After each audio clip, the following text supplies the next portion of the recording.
Halo semua, perkenalkan nama saya Tesalonika Naomi Istia. Saya dari Prodi Manajemen dengan NIM 3013032410800012. Saya di sini yaitu untuk memenuhi tugas pada mata kuliah akuntansi biaya. Dan tugas ini adalah tugas video yang kedua. Tugas video kali ini yaitu saya menjelaskan kembali inti materi yang telah dijelaskan awalnya oleh dosen pengampu mata kuliah ini.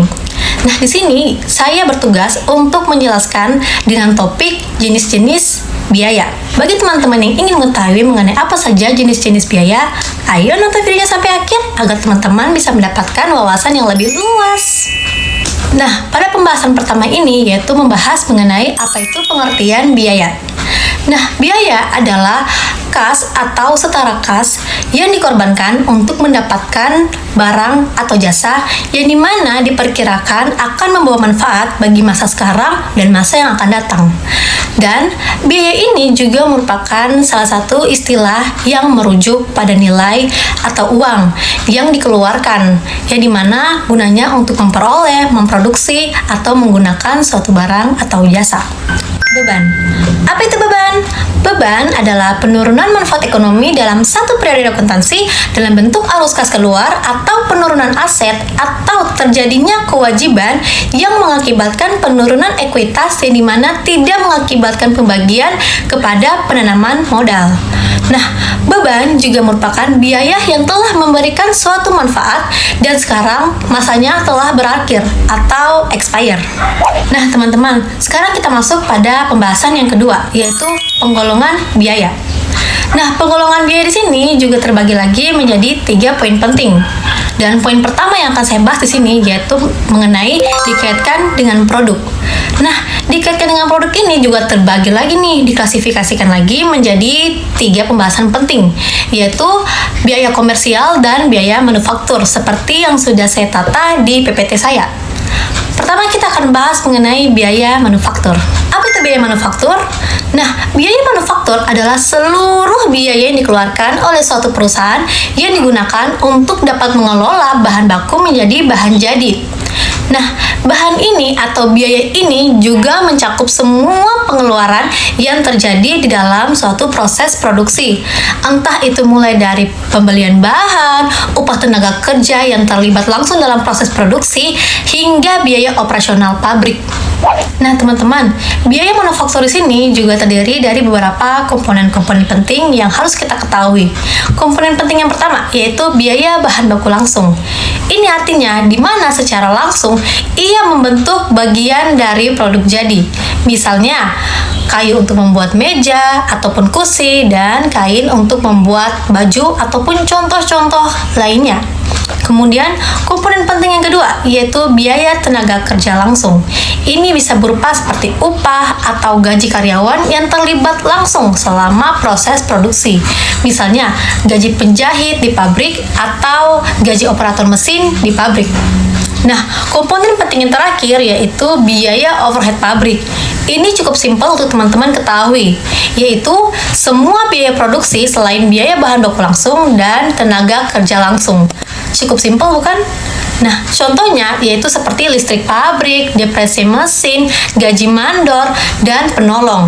Penolong di sini seperti lem, paku, benang, dan tim penolong lainnya. Nah, teman-teman, kemudian pada penggolongan biaya yang dikaitkan dengan produk pada pembahasan yang kedua yaitu biaya komersial. Biaya komersial adalah biaya yang dikeluarkan oleh suatu perusahaan di luar proses produksi, yang dimana ini gunanya untuk menjual, mendistribusikan, dan memasarkan produk hingga sampai pada tangan konsumen. Nah, kalau secara simpel untuk teman-teman ketahui, beda dari biaya komersial dan biaya manufaktur ini cukup simpel. Biaya manufaktur ini dia lebih berfokus pada membuat barang. Kalau biaya komersial dia berfokus pada menjual suatu barang. Nah, teman-teman, komponen biaya komersial ini juga memiliki beberapa poin-poin penting yang harus kita pelajari. Poin penting yang pertama yaitu biaya pemasaran. Biaya pemasaran adalah seluruh biaya yang timbul guna untuk mempromosikan suatu produk. Contohnya, iklan di TV, media sosial, terus biaya brosur, gaji sales atau marketing, dan lain sebagainya. Kemudian poin penting yang kedua yaitu biaya distribusi. Ini adalah biaya yang berkaitan dengan penyimpanan serta pengiriman produk hingga pada sampai ke tangan konsumen.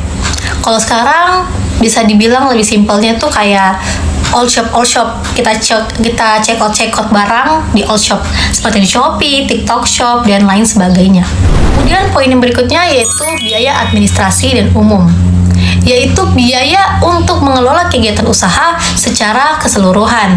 Contohnya gaji staf dan kantor, ATK atau alat tulis kantor, listrik kantor pusat, dan contoh-contoh lainnya. Nah teman-teman, biaya komersial ini juga memiliki tujuan pentingnya loh. Seperti apa sih tujuan pentingnya? Yang pertama, dia gunanya untuk membantu produk agar lebih dikenal oleh konsumen. Yang kedua, meningkatkan volume penjualan. Yang ketiga, menjaga kelancaran distribusi barang. Dan tujuan yang terakhir yaitu mendukung kegiatan administrasi dan umum perusahaan agar operasionalnya berjalan dengan lancar. Nah, kemudian pada penggolongan biaya pada poin yang berikutnya yaitu berdasarkan sesuatu yang dibiayain. Ini juga mencakup beberapa poin-poin penting.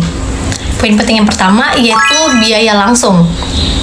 Biaya langsung adalah biaya yang dapat ditelusuri secara langsung kepada produk maupun ke jasa tertentu.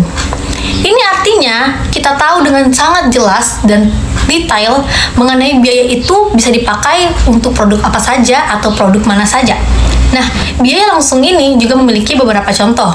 Contoh yang pertama yaitu contoh biaya bahan baku langsung, seperti kulit untuk membuat sepatu, tas, atau kain untuk membuat baju, celana, dan lain sebagainya. Kemudian tenaga kerja langsung, contohnya gaji pekerja yang membuat sepatu atau menjahit kain. Nah teman-teman, ciri-ciri dari biaya langsung ini yaitu yang pertama bisa dihitung secara langsung per unit produknya. Kemudian ciri-ciri yang kedua yaitu mudah diidentifikasikan yang hubungannya dengan produk. Nah, pada poin yang berikutnya yaitu biaya tidak langsung. Apa itu biaya tidak langsung? Biaya tidak langsung adalah biaya yang tidak dapat ditelusuri secara langsung kepada produk tertentu. Ini akibatnya karena sifat yang mendukung suatu proses produksi secara umum. Contohnya, bahan penolong. Seperti yang saya sudah jelaskan tadi, yaitu contohnya seperti lem, benang, paku, oli mesin, dan contoh-contoh lainnya. Kemudian tenaga kerja tidak langsung. Ini seperti gaji mandor pabrik, gaji teknis mesin, dan contoh lainnya. Kemudian contoh yang berikutnya yaitu overhead pabrik, yaitu seperti listrik, penyusutan mesin, dan biaya perawatan. Nah, biaya tidak langsung ini juga memiliki ciri-ciri penting loh teman-teman. Seperti apa sih ciri-cirinya? Yang pertama, tidak bisa dihitung secara langsung per unit produknya. Kemudian ciri-ciri yang kedua yaitu harus dialokasikan lagi dengan metode tertentu. Misalnya, ini berdasarkan jam kerja atau berdasarkan jam mesin. Penggolongan biaya yang kedua yaitu biaya berdasarkan perilaku. Biaya berdasarkan perilaku juga terdiri dari beberapa poin-poin penting yang dapat kita pelajari di sini. Poin penting yang pertama yaitu variable cost. Apa itu variable cost? Variable cost adalah biaya yang dapat berubah-ubah seiring dengan perubahan volume produksi. Semakin banyak barang yang diproduksi, maka semakin besar juga biaya variabelnya. Variable cost ini juga memiliki beberapa contoh-contohnya. Contoh yang pertama yaitu biaya bahan baku, contoh kedua upah tenaga kerja. Oh ya, sebelum saya menjelaskan untuk contoh yang berikutnya, saya tidak perlu lagi kan menjelaskan atau menyebutkan lagi apa itu contoh-contoh dari bahan baku dan upah tenaga kerja. Karena pada pembahasan sebelumnya sudah saya bahas apa itu bahan baku langsung, upah tenaga kerja, dan seperti apa sih contoh-contohnya. Contoh dari variable cost yang terakhir yaitu biaya kemasan per produk. Kemudian pada poin penting yang berikutnya yaitu fixed cost. Apa itu fixed cost? Fixed cost adalah biaya tetap. Artinya, biaya yang jumlahnya konstan, tidak berubah-ubah, meskipun volume produksi terus berubah seiring naik maupun turunnya. Ini artinya, mau produksi sedikit ataupun banyak, tetap total biayanya tetap sama, tidak berubah-ubah. Contoh dari fixed cost ini yaitu yang pertama, sewa gedung pabrik, gaji manajer, penyusutan pabrik, dan asuransi pabrik. Poin penting berikutnya yaitu semi variable cost atau biaya campuran. Semi variable cost ini adalah biaya yang memiliki unsur tetap dan variabel sekaligus. Artinya, ada biaya yang harus dibayar tetap, lalu ada tambahan biaya yang meningkat sesuai dengan volume produksi. Semi variable cost ini juga memiliki beberapa contoh-contoh penting ya loh teman-teman. Contoh yang pertama yaitu listrik pabrik, contoh kedua telepon, dan contoh yang terakhir yaitu gaji tenaga kerja dengan sistem gaji pokok atau gaji lembur. Oke teman-teman, sekarang kita masuk pada pembahasan yang berikutnya yaitu metode penentuan biaya produksi. Di sini juga terdiri dari 2 poin penting. Yang pertama yaitu full costing. Full costing adalah metode penentuan harga pokok produksi dengan cara membebankan semua biaya produksi, baik biaya variabel maupun biaya tetap, ke dalam produk tersebut. Full costing di sini juga memiliki beberapa komponen-komponen penting ya loh teman-teman. Seperti apa sih komponen-komponennya? Yang pertama, bahan baku langsung. Kedua, tenaga kerja langsung. Dan yang ketiga, biaya overhead pabrik variabel dan biaya overhead pabrik tetap. Full costing di sini juga memiliki kelebihan dan kekurangan loh teman-teman. Jadi dia tuh nggak sempurna. Nah, kelebihannya seperti apa sih di sini? Kelebihan yang pertama, cocok untuk penentuan harga jual pada jangka panjang. Kemudian yang kedua yaitu sesuai dengan standar akuntansi keuangan. Seperti apa? Seperti sebelumnya yang sudah saya jelaskan, yaitu seperti SAK atau IFRS dan digunakan dalam laporan keuangan eksternal. Kemudian untuk kekurangan di sini yaitu cuma satu sih yang cukup diketahui. Yang pertama, kurang tepat untuk pengambilan keputusan dalam jangka waktu pendek karena di sini biaya tetap juga dihitung per unitnya. Kemudian pada metode penentuan biaya produksi untuk poin yang terakhir yaitu variable costing. Variable costing adalah metode penentuan harga pokok produksi dengan cara hanya membebankan biaya produksi variabelnya ke dalam produk tersebut. Biaya tetap dianggap sebagai period cost atau biaya periode, yang dimana secara langsung dibebankan ke dalam laporan laba rugi. Sama halnya seperti full costing, di sini variable costing juga memiliki beberapa komponen-komponen pentingnya. Cukup sama seperti full costing, yaitu bahan baku langsung, tenaga kerja langsung, dan biaya overhead pabrik variabel. Di sini, variable costing juga memiliki beberapa kelebihan dan kekurangannya. Kelebihan yang pertama, yaitu cocok untuk penentuan keputusan pada jangka waktu pendek. Kelebihan yang kedua, yaitu menunjukkan kontribusi margin, seperti sales dan variable cost. Kemudian untuk kekurangan yang pertama yaitu tidak sesuai dengan standar akuntansi eksternal yang berlaku. Ini artinya biasanya hanya dipakai untuk laporan manajemen internal. Nah, teman-teman, jadi di sini variable costing yaitu biaya overhead tetap yang tidak masuk ke dalam harga pokok produk, tetapi langsung jadi beban periode.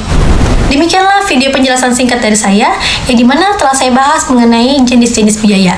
Yang dimana sebelumnya penjelasan kali ini telah dibahas terlebih dahulu oleh dosen pengampu mata kuliah saya, yaitu pada mata kuliah akuntansi biaya.